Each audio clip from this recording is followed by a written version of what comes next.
This episode of the Unbuild It podcast is brought to you by Huber Engineered Woods, makers of Advantech subfloor assembly products. Engineered with long-lasting strength, moisture resistance, and nail-holding power, Advantech subfloor is the brand builders trust for quality subfloor.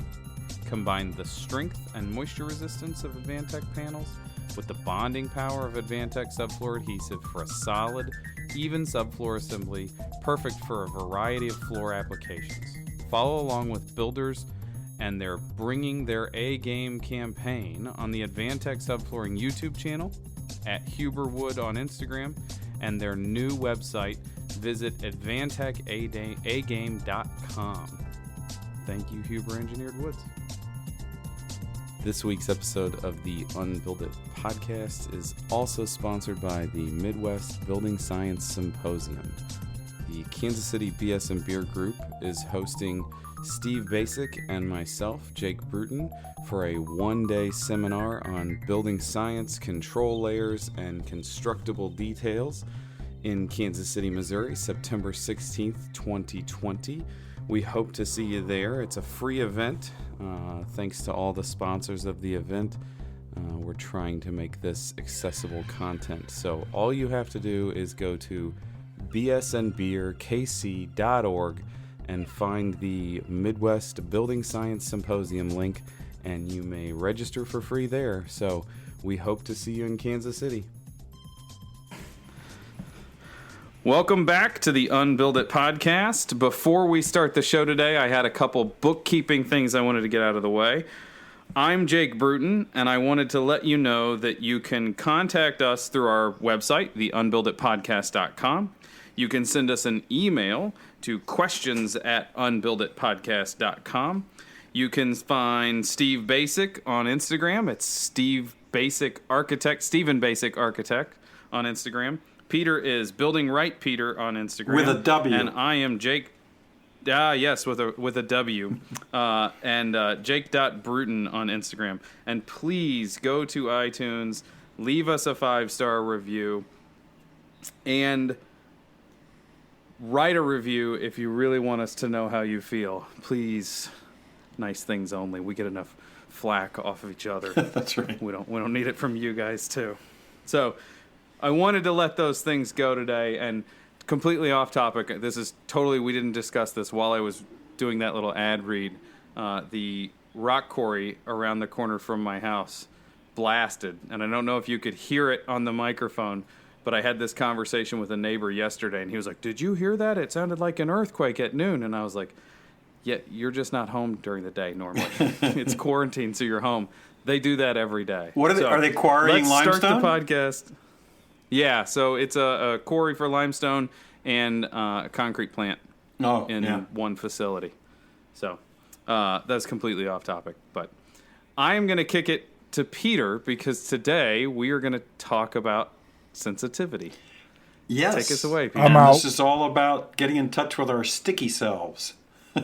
Definitely out. You probably don't need to know this, but that's Steve, the naysayer in the background. But probably after 10 episodes, you've got that all figured out. Yeah, so back when Steve developed all those 1,000 details for greenbuildingadvisor.com, part of it was that NHB developed a 2-day building science class based on the content from Green Building Advisor. And I remember very clearly doing a 2-day training at IBS, a bunch of builders and architects, and we're talking about how important durability is, and we're looking at Steve's details, talking about continuous control layers, and this guy in the back of the room raises his hand and he says, "Hey, if we're talking about, 100-year, 500-year homes, and I'm looking at all these control layers that are buried deep into the wall assembly, how long does the stuff like the sealant and the pressure-sensitive adhesive tapes, how long do they last? How long do they stay sticky? Because you're talking about a 100 or a 500-year wall." And when somebody starts to talk and you get just that sinking feeling like you're going to get caught with your pants down. And the answer to his question was about how long these things last. My response was, I have no frickin' idea. And so that started a bunch of work that I've been doing ever since, trying to figure out how sticky stuff works, and taking a look at the tests that the manufacturers have to go ahead and test their materials. And boy, I got my head handed again because first of all, most of the tests are ASTM, and the manufacturers for either pressure-sensitive adhesive tapes or liquid sealants, they've got like 50 different tests that they can invoke or use with their products. So that's one problem, is they can sort of cherry pick the test that does well with their product. The second thing is, if you look at all the standardized tests, the substrate on which all of them depends is something we build out of every day: acid wash polished stainless steel. Right, guys? And why do we think that that's the standard that ASTM started with? Just because it's everybody gets the same thing then? That's a great question. The idea is that back when the tests were first being developed, somebody decided that this was a good one to use for all the tests. And then to change it now, you'd have to go back and change the substrate for either all or many of them. And a lot of these tests did not start with construction sealants and construction pressure-sensitive adhesive tapes. So sometimes the tests are the victim of, they were developing for packaging tapes or Post-it notes, right? And so how that or adhesive to hold trim on the exterior of a pickup. Yeah, exactly. And so those tests get moved around from industry to industry, and sometimes they fit really well and sometimes they don't. And as John Straub likes to say, he thinks that ASTM stands for another stupid test method, because they're just not. And so one of the things to note there is, like, the code just says, hey, this thing needs to meet ASTM standard, blah, blah, blah, blah, blah. The code doesn't say this is the performance metric that we're going to measure by. And then what you're saying is the ASTM standard is not necessarily even devised for what we're using the adhesives for. Completely might not apply. Or the manufacturer can cherry pick one that shows that their tape works, and that manufacturer might not be picking the right one. Exactly. And one of the classic ones is the weather-resistant barrier standard. In the code it says, here's the list of tests that you can use to show that you comply with the weather-resistant barrier attributes. But for instance, one of the most common one is ASTM D779, the boat test. And the boat test is when you take your material and shape it into a little boat, and then you set it very carefully on the surface of a pond of water, and then you take a drop of blue dye and you drop it into the boat, and you see how long it takes for that dye to, go into the fabric of the material and then bleed out. That test, if you look it up, it says should not be used on anything longer than like 90 seconds. Because that test was originally done for writing paper in terms of how ink sets into the paper and how durable it is in a certain period of time. So it was made for the paper and the pulp industry, but it got borrowed into construction. And so now we have this test, which is really sort of meaningless. That only has to last 90 seconds, as if the water's going to be gone after 90 seconds. It says right in the standards, should not be used for test longer than 90 seconds. And what are we doing? We're doing it for like 60 minutes, right? So, yeah, this is what happens when you have standards that get borrowed or passed around from industry to industry. And it's just going to wreak havoc. Okay, so from there, you decided that what we were just saying, that test standards are silly or don't necessarily apply. Yeah. Silly is my word. Peter doesn't live in a world where the word silly is fun to use, so Peter probably doesn't use it as much as I do. So what next? You decided to start testing in your own methods. Yeah, so there was a guy in town who was the head of a structurally insulated panel plant. And he needed a system to back up the structurally insulated panel joints. He knew that if they moved over time and the sealant that they used at the panel joint ever cracked, he wanted a backup system. So he was looking for a pressure-sensitive adhesive tape that he could put on the outside of the panel that would be the backup air barrier if the foam between the panels at the panel joint ever stressed and cracked. So he's trying to figure out the best pressure-sensitive adhesive tape to apply to the raw side of OSB. And so that's the other issue, is that, you know, we apply these tapes and sealants to all kinds of different surfaces, and some are pretty forgiving and some aren't. And rough side OSB is a particularly difficult one to bond to. So, you know, he's trying to figure out which of these tapes would be best, and the ASTM standards weren't helping at all. So we decided, well, hey, let's just have at it on the weekend with, you know, alcohol involved and see what kind of results we can get. And we jokingly named it wing nut test. As most adult males do. Let's just test those adhesives in my backyard, but we can have a beer so that it's not weird. Well, yeah, I mean, and, you know, No, since it's weird. Pro bono work. With a beer, it's weird. So anyway, that's how we got started on testing these tapes. And, you know, we started learning a lot, especially since the other part of the ASTM tests is that you have to temperature and moisture content stabilize all the materials. So for more than 24 hours, they have to be at exactly 50% relative humidity and exactly 70 degrees Fahrenheit. Because we all know job sites conditions are... Yeah, that's how we do it on the job site, clearly, yeah. Exactly. So go ahead. Man, that's silly. That really is stupid. I get it. It's the same as testing a house at 50 pascals, and everybody has to do that because it standardizes something so that we can measure results against each other. But it's one of those things that another stupid testing method where it doesn't apply to the real world. But what is the real world? So, well, and so we started to make up these tests and just to see what would happen. We weren't looking to standardize anything. We were just trying to get anecdotal results. But then people started to take it a bit more seriously. And so when we started to work on the tests and hone them a bit more, we would send what we had made up to a variety of manufacturers to get their response, hoping that they would shut us down and say, you guys are just out of control, you're dangerous. And they would do the testing themselves. And what we got back surprisingly was, yeah, that test seems to make sense. And I've got a whole series of blogs on Green Building Advisor about doing this testing.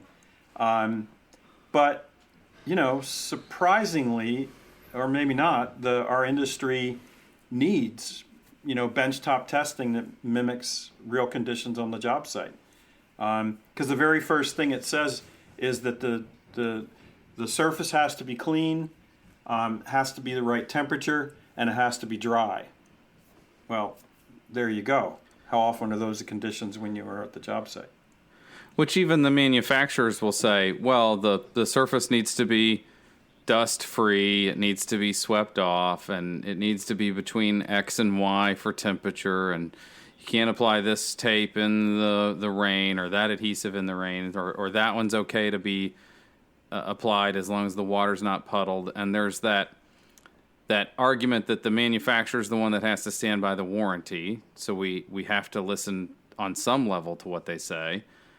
But at the same time, even when the manufacturer expands it way beyond what the testing method is, it still doesn't fit all of our temperatures. In the summer, we're above temperature. In the winter, we're below temperature. And humidity is completely uncontrollable. We don't build in a vacuum, you know. Hey, Steve, do you remember when Chris Makepeace did his presentation at summer camp for Building Science Corporation? Very vague, buddy. Your memory's better than mine. So he was a building scientist from, I think, maybe even Saskatchewan in Canada. And he was the guy who developed the Persist wall system, Jake. You know, the pressure equalized rain screen something system, which is essentially put all the insulation on the outside of the building, but wrap the building with a membrane first. So Okay. Chris was wrapping his buildings with ice and water shield. And, they're in Saskatchewan, and he's having trouble with adhesion. And so one of his grad students says, I think we're supposed to use a primer when conditions aren't ideal. And Chris says, there's a primer for ice and water shield? And the guy says, I think so. So Chris calls up the manufacturer and says, hey, we're using your, tape, we're using your membrane to cover the whole building. And one of my guys says that you have a primer. And he says, oh, you don't need the primer. And the guy says, well, do you make a primer? He says, yeah. And you make it for the membrane? Yes. Well, when do you need it? Oh, you don't need the primer. Well, when do you use the primer? Oh, it's only when it's really cold or it's really wet or the substrates aren't clean. And Chris says, or it's Saskatchewan, which is the same thing. Exactly. What about Saskatchewan? The guy says, oh, you probably need a primer. So, that's part of the problem, is that there was a system developed, and the word just never got out to the building industry about the way that stuff actually works. So that's another big part of this, is when do you need a primer to better match up the substrate to the situation you're trying to do? I don't know. Me personally, I think helpful. I think we're past, or we're slowly migrating past the prerequisite of priming substrates for sticky stuff. And two, if I have to put a primer on to make sticky stuff work, then I trust it even less. So, yeah. What's interesting about that, Steve, is when I first started testing please tapes, tell me. I know you're at the edge of your seat there, but everybody said whenever you take a PSA tape on masonry, concrete, you absolutely need a primer. And I'll never forget, I was at Nessie one year, and there was a guy from Sega carrying a full-sized concrete masonry unit with the Sega Fentrim 60, which is the Sega PSA acrylic tape, where you can adhere directly to concrete and you don't need a primer. So Steve's right. We are definitely moving to make primers a thing of the past. And I think, there were just a couple jobs where way back when where we actually used primers. And if my recollection was correct, then if we thought tape was expensive, the primers were outrageously expensive. So to make expensive stuff work, you had to spend more money. Yeah, and it's a second trip. And yeah, no. I won't do it. I think I'm boycotting. For me, I'm officially boycotting primers, just so you two know. That's my position today. That'll be in the subtext of the podcast. Official Steve boycott. Boycotts primers. And for me and my generation of builders, that we came to pressure sensitive adhesives. Peter calls them the Lego group. I was pausing. Yeah, the Lego group. I came to pressure-sensitive adhesives through zip tape and Sega Fentrim, and those are tapes that don't need primers. So the idea that I couldn't figure out a way to do it without a primer, to me, is foreign. I get that, 10 years ago it was worse, and there were more products that had to have a primer to keep them from just peeling back off the wall.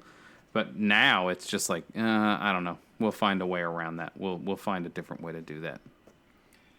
So, Steve, I know you dismiss my wingnut testing, but you're a wingnut at heart. Tell us about your backyard testing. Well, I will never wear that silly hat, and I'm using silly here, very loosely. But yeah, so I do have my own backyard test, and it stems from, I was one of the early adopters of using zip wall. And, oh, by the way, let's just not throw it on your normal house. It was the very first passive house that I ever did, and one of the very first in New England. And, zip had just come on the market, and I wasn't sure of, hey, what are we doing here? We're actually going to rely on tape. And so what I did was I had the builder actually cut me a couple pieces of the zip, I literally taped it together on the job site, and we rolled the tape. It was clean. The joints were wiped clean, everything.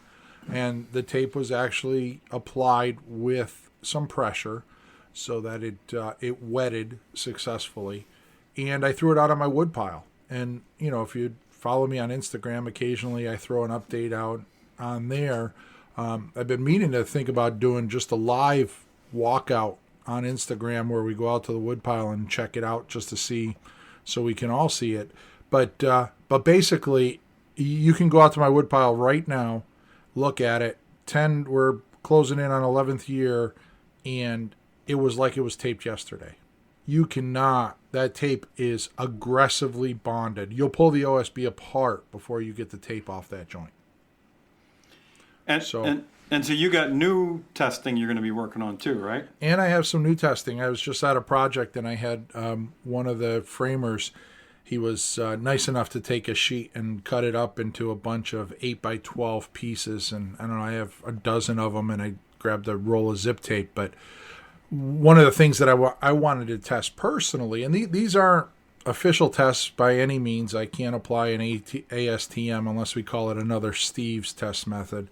But these are just backyard tests, because I hate when people say, oh, you can't trust the tape. Okay. Well, I have 11-year-old tape sitting on my wood pile, and keep in mind, it is on probably about a 30-degree angle, full exposure. When I say full exposure, I mean in the winter, snow falls on it, the whole thing gets encased in ice, rain hits it, everything, which the wall would never see, and it would be vertical on the wall, but and UV protected.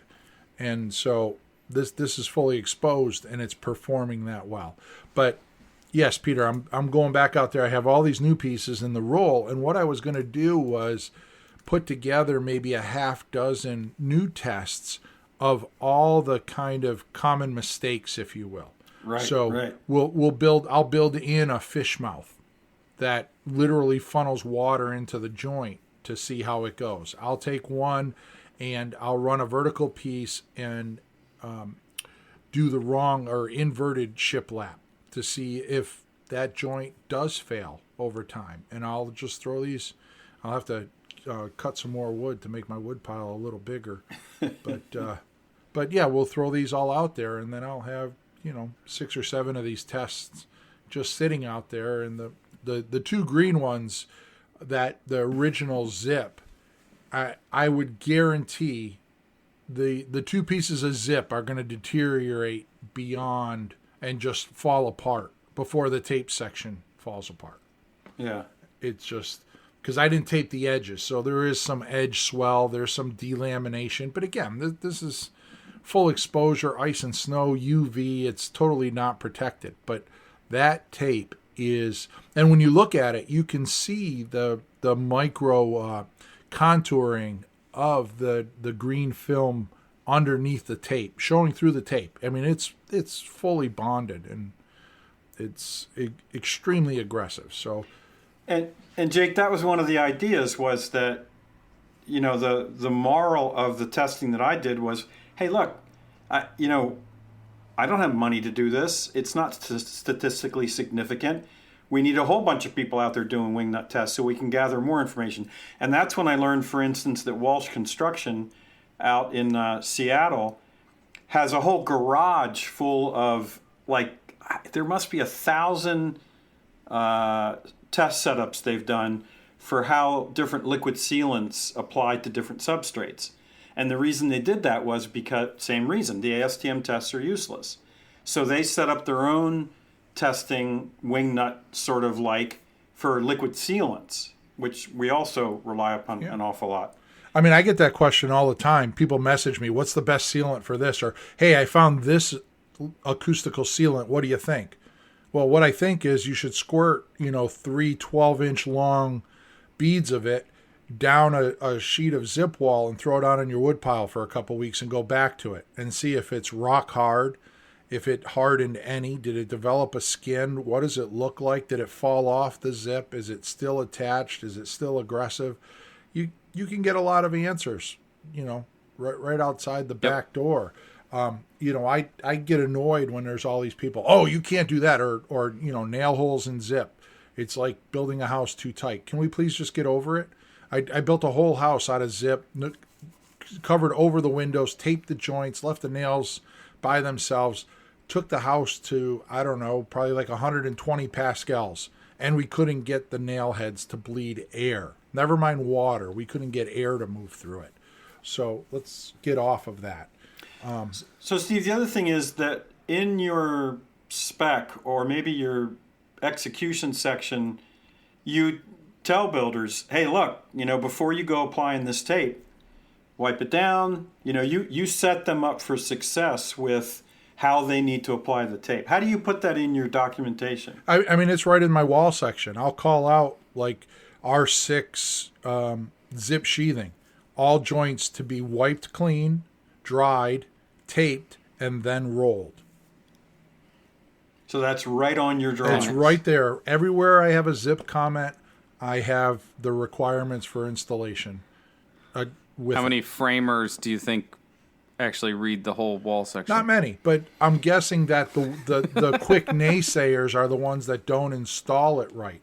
In the early days of zip, I can remember going to a job site and guys saying, oh man, this tape doesn't stick. And I look up and it's like, did you just pull that zip out of the puddle? It's like got mud on it and it's wet. And you're trying to apply this tape on an inside corner. And not for nothing, but a lot of guys will turn that job over to the least experienced guy on the job site, right? So it's like, okay, you're in charge of making sure the boat doesn't sink. So why don't we put the cheap new guy out there and let him run tape around the hull just to make sure that we can stay afloat on our trip? I mean, that's what we're doing. And that's the thing. If you're going to use sticky stuff, we'll get it right. There are ways to do it so that you don't need sticky stuff. But we left a lot of those techniques a long time ago. So if we're going to rely upon this stuff, you got to do it right. Because if you don't, then you do have I carry a couple of the installation spatulas in my truck, and I can't tell you how many times I've gone out to a job site. And it's not zip. It's anytime we use tape. Window installs, tape on top of polyiso foam when we're wrapping houses with that. And I'll see where they didn't roll the tape or apply pressure. And I'll go grab my spatula and I'll call the GC over and say, see this joint? And then I'll just pull the spatula across it once or twice. And it's amazing how it adheres to it. I said, that's how all the joints have to look. Yeah. And you're right. I'm not knocking new people getting into the trades, but if you're the GC and you're going to have, one of the younger or new people on the job do it, then you have to pull them aside and do a wall with them and say, this is my expectations of how those joints should look. And this is what the whole house should look like when we're done. Well, we can talk about job site training. I was in another state doing a consulting thing for another builder. Thanks. I was in another state doing a consulting gig for another builder, and I was talking with his framer about pressure-sensitive adhesives. It happened to be zip. And I said, well, here, and we just did the standard roll one piece, not roll the other piece, give them 30 minutes, and then peel them off and see which one's more difficult to pull off. And this gray-haired framer, who was doing a fantastic job on everything else, was like, okay, well, I didn't believe it before, but I actually do believe it now. Thanks for showing me that. And I was like, oh, this guy has way more experience in the industry than I do. He should have way more concern because this house is way bigger than most of the houses that I build. But he had already decided that even though they print on the tape, roll the tape, that it wasn't necessary. And it was just like, oh, this was a real eye-opener for me that I look at what the manufacturer says and I buy in and think critically about it instead of just show up and do whatever I want. And I forget that there's a large part of our industry that shows up and does whatever they did last week. I'm going to go out on a limb and be pro-manufacturer here, right? And I don't do this often. Ew. But for people to so many of these people don't read instructions, and part of it is the manufacturers have to make sure they get the right instructions out there. But you get the older guys like you were just talking about, Jake, that just, they don't trust it or they don't believe it. It's like Zip got, and I'm using them as an example, but it could be any tape manufacturer, right? 3M develops a tape. Don't you think they have kind of thousands of hours in development of that tape? They didn't kind of like whip it up on Monday and put it on the shelves Thursday saying, hey, we think this is going to stick, right? They have specs that say between these temperatures it should be applied and it should be rolled or whatever, squeegeed, pressure applied. All of these things that, at some point you have to understand the company's going out on a limb like Zip and saying, well, we're going to warranty this product if you tape it the way we say you should tape it. So to me, that says, okay, you probably have thousands and thousands of hours, which I know they do, in developing that tape, and they continue to develop it even further because like anything, the minute you answer a question, all you've done is really develop 10 more questions, not really an answer. And so they keep pushing forward. Yep. But I always get a kick out of those kinds of conversations where, oh, I don't trust that tape. Okay. I mean, their 1,000 hours and millions of dollars of research means nothing because Jerry says it doesn't really stick. What's interesting about this is that the importance of reading installation instructions.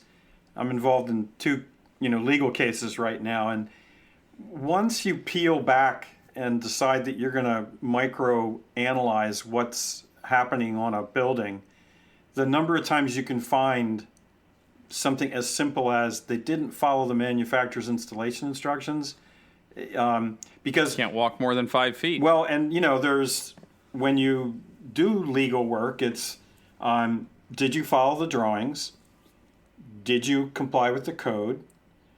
Did you follow manufacturer's instructions? And then the weakest standard is, what's the standard of care? What's sort of the industry, unspoken or unwritten standard. But the number of times that you can find installations that don't follow manufacturers, that come right with the material, it's a little scary. And a lot of times that just gets right by the wayside, right? Because we have a lot of duplicative or backup systems. But once you get on the wrong side of a legal situation, then everything you did on that building is going to get microanalyzed. And sadly, not following manufacturer's instructions is a pretty common job site occurrence. Yeah, your brother Nathan, when we go do building investigations, he'd always say that. He said, the minute we walk in the door, you're done. Because we're going to find everything. Yeah. Because there's no way a builder complies to every recommendation and requirement. They just don't. And they have their own kind of faith-based details that they've developed over time that might be contrary to the way that window should get installed. That may or may not work. Right. Too. And that may or may not work, that they've just never gotten caught on it before. Right. And now they got caught on it. And you're going down once you get, we get called in to take a look at it. Okay, to segue off of our negative industry rant that we all complain about when we normally talk to each other, Peter, do you want to walk us through the wetting process before we wrap this up? Do you want to talk to us about how the adhesives actually work on the molecular level? Yeah, well, it's really kind of interesting because we have these polymers, they're just huge carbon chains that are the adhesive. And they're called pressure sensitive because when you apply force, that energy gets translated into mobilizing those huge molecular chains. And when they makes them squishy. Liquefies them, it's called wetting. They flow into the irregularities of the substrate. And interestingly, they're tiny little electrical charges. So the reason, the difference between a chemical reaction and a physical reaction is that at the end of a physical reaction, the tape is still the tape and the substrate is still the substrate. They didn't chemically combine. They may be working together, but they're working at a level where they didn't change their composition. So those little electrical charges are looking for little electrical charges in the substrates. And this is kind of interesting because if you make a roll of tape without a release paper, well, think about it. It'll do it to itself. If you didn't pick a bond break material for the backer, then you would roll up the tape and you'd never be able to unroll it. So bond break materials are the ones that don't create the same electrical charges to respond to the tiny electrical charges in the adhesive. That's what a bond break is.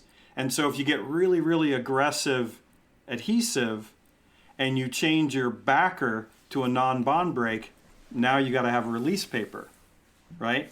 So, a lot of companies are switching to tapes and adhesive that has release papers because it gives them more freedom for what they choose for a backer material.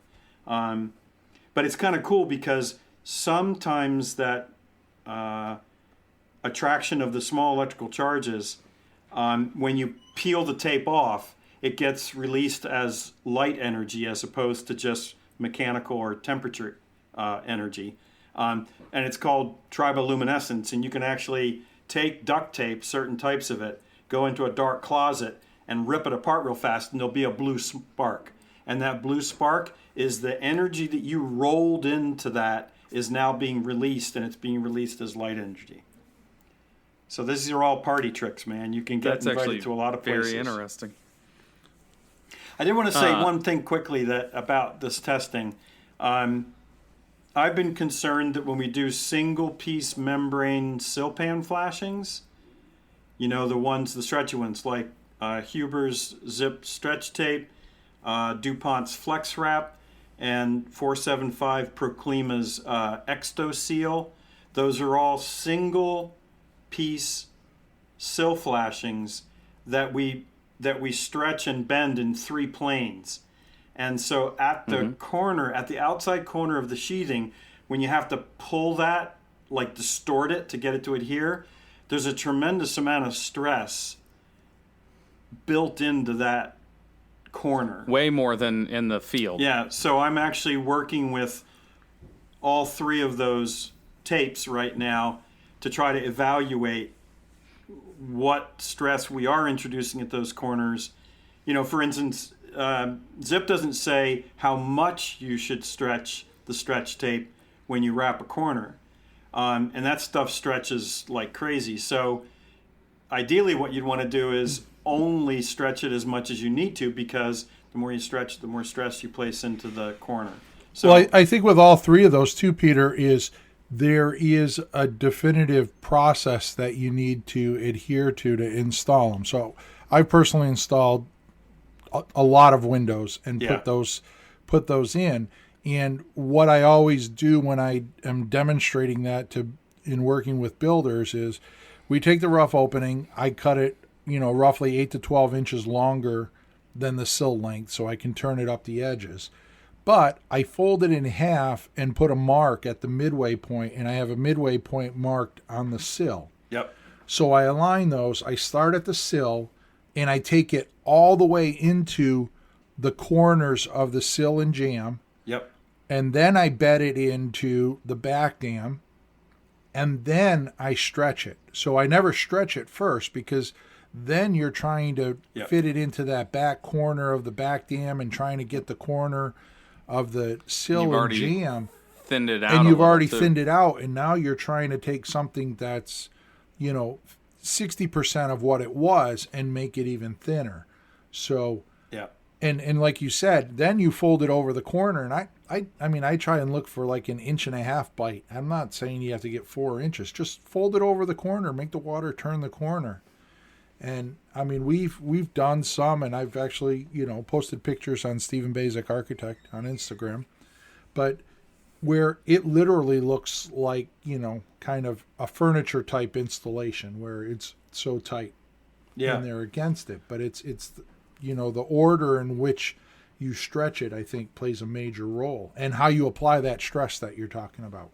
Well, and, Huber in particular is concerned about how well you form to the inside of the corner between the sill framing and the jamb framing, because when the window unit gets placed, if it's not tight to that corner, it's going to get it's going to get cut or it's going to get violated. Yeah, Well, that's why you Speed should square. go all the way into that corner before you even apply it to the jam. exactly. Yep. Right.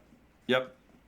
But again, there's great instructions. Each of the manufacturers I just mentioned, DuPont, Huber, and Proclima, have great installation videos that show, how you should apply it. But the real question is, is the stress that we're introducing on that outside face of the sheathing, how long does that last?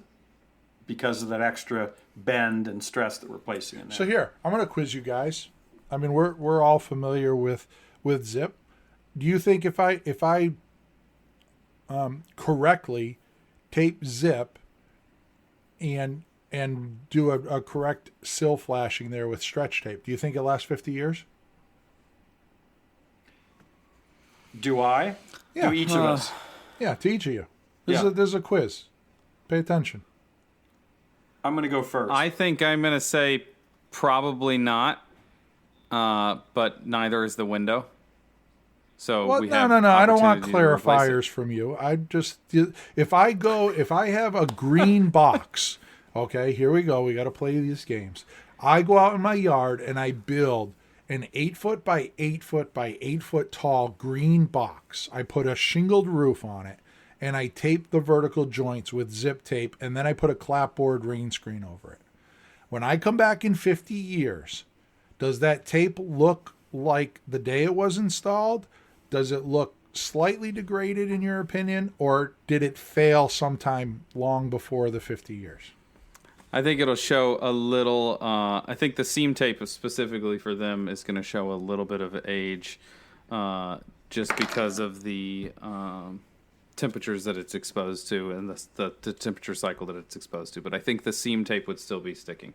I would be most concerned in an assembly with the tapes like we were just talking about, the stretched and stressed Something that has a memory. tape. That's how Joe has always taught me to speak about it. Yep. Something that has a memory that when you stretch it, it wants to return to its original size or Yeah. close to it.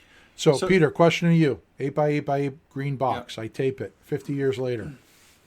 So you also said rain screen cladding? Yeah. Okay, Put a so rain to screen me, cladding to on. me that's the key.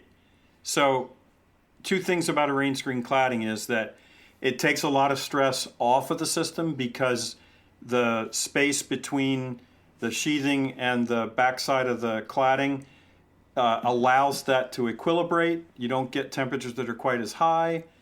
Also, if you're doing furring strips to get that rain screen, then you can place those so that they're mechanically trapping the tapes to help support the chemical bond.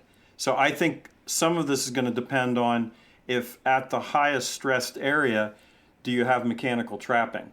And it turns out that when you do a rain screen, you almost always have that stretched corner of the single piece membrane trapped by a furring strip around the window.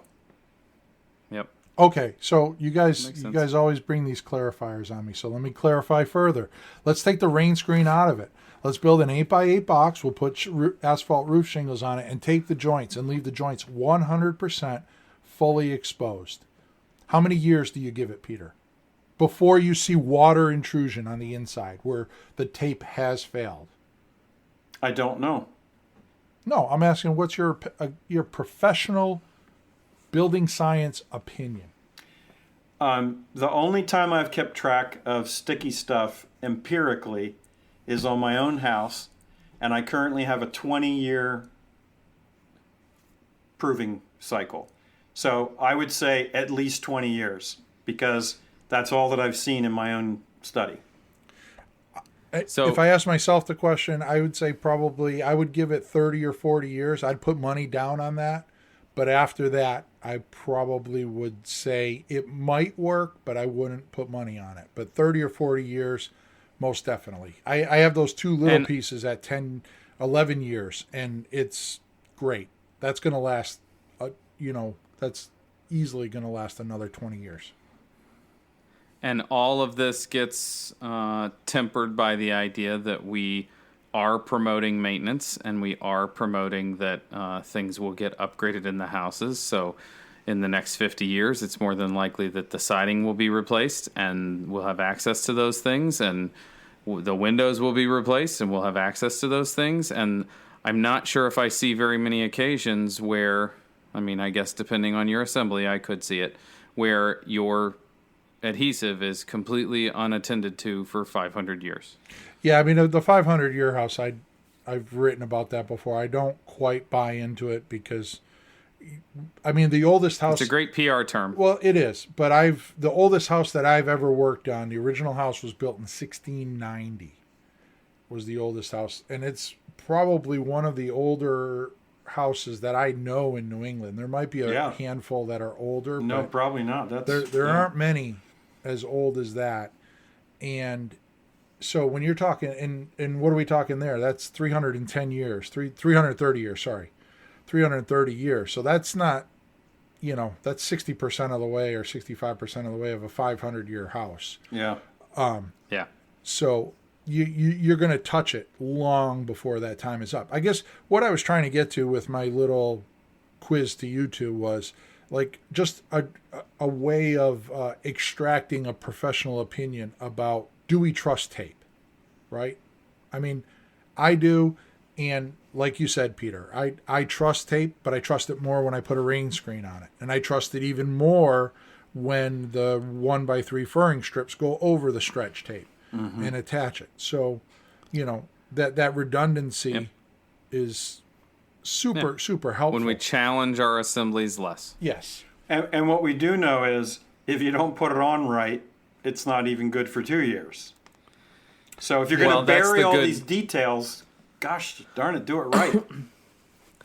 That's the, I think it's Steve that says this, we'll take it to this. What's the best pressure sensitive adhesive? The one that was installed properly.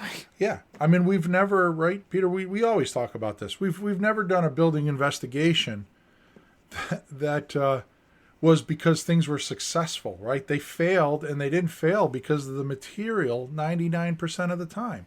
It was a decent material, and it was installed wrong. And that baffles, all right. And now you guys got me rolling. I was sleeping for the first 15 minutes here. But really? Now you guys got me rolling.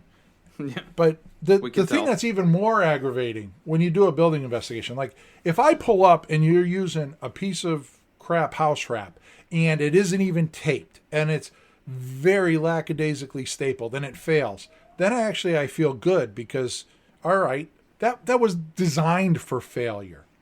But if someone's going out and buying zip wall or some other good wall sheathing or buying polyiso foam and then taping it, and they're buying a really good grade tape, or you're using zip tape, or you're using Extoseal or Siga product, and then you don't install it right. Right? I mean, what are you doing? You spent all of that money buying the best products available, and then you fail to acknowledge good execution. And if you don't know the answer of how to install a window properly or how to flash a wall or a deck ledger, there's tons of information out there and people that you can reach out to find those answers. It's not an impossible task to get there. But please don't buy expensive materials and not understand how to use them. Right? That's criminal to me. That's a good place to call it. Yeah, we started out very silly, and now Steve has got us incredibly serious. Yeah. Thanks, well, Steve. I take it to that next more. Intellectual level. Yeah, that's what I was thinking. On that note, we'll leave you until the next episode to ponder that statement from Steve. Thank you guys for joining me today. Oh, you're welcome, Jake. Always a pleasure, buddies. Until next time, this is the Unbuild It podcast. Thank you guys for listening. I wanted to add a couple housekeeping items to the end of this podcast. Number one, September 16th, 2020. Steve Basic and I will be conducting a one-day seminar in Kansas City, Missouri with the Kansas City BS and Beer Group. It's called the Midwest Building Science Symposium. It is a live event. We will be social distancing and wearing masks, but it is also a free event. And I believe that that's including Boulevard Brewery's beer as well. So it should be a great day of building science, talking about control layers, constructability, durable design, all around good information sharing. Go to KC or bsandbeerkc.org to sign up for that event. I would also like to point out, if you would like to get a hold of us, if you would like to ask a question, you can email the three of us, questions@unbuilditpodcast.com, or direct message us through our Instagram account. And if you contact us through either one of those avenues, and you also provide us with your address and you say, I would like one of those cool Unbuild It podcast stickers, we will mail you a handful of stickers.